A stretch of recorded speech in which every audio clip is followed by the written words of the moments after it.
നിന്റെ അമ്മച്ചി പോയപ്പോ എനിക്ക് ജീവിക്കാൻ നീ ഉണ്ടായി. അപ്പനങ്ങ് ചത്തുപോയാ നീ ആർക്കു വേണ്ടി ജീവിക്കടാ?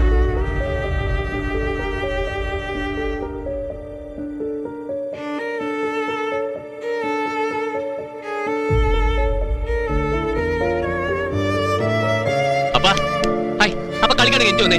എന്താ എന്താ ഒന്നുമില്ലെന്ന് ഇപ്പൊ കുറച്ചു മുമ്പ് കൂടി ഇവിടെ കിടന്ന് എന്നോട് തറുതല പറഞ്ഞല്ലേ, നീ കൂടി കേട്ടാലേ. അപ്പ മാള് കിടന്ന് കരയുന്ന കണ്ടില്ലേ? എണീറ്റേ, അതിന് വല്ല പുല്ലോ വെള്ളം എടുത്തു കൊടുത്തേ. അപ്പ അപ്പ നല്ല ഉറക്ക, എത്ര വിളിച്ചിട്ട് എണീക്കണില്ല. അങ്ങോട്ടും ഇങ്ങോട്ടും ബസ്സിൽ ഒറ്റയിരിപ്പായിരുന്നില്ലേ, യാത്രാക്ഷീണം ഉണ്ടാവും. പിന്നെ ഇന്നലെ രാത്രി കിടക്കാൻ ഒരുപാട് വൈകി.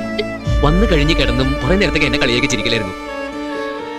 വല്ലാത്ത തലവേദന. അമ്മച്ചി പോയപ്പോ അപ്പനെ ജീവിക്കാൻ ഞാനുണ്ടായിരുന്നു. അപ്പം പോയാ നീ ആർക്ക് വേണ്ടിയിട്ടാ ജീവിക്കാന്ന് ഇന്നലെ ബസ്സിൽ വരുമ്പോ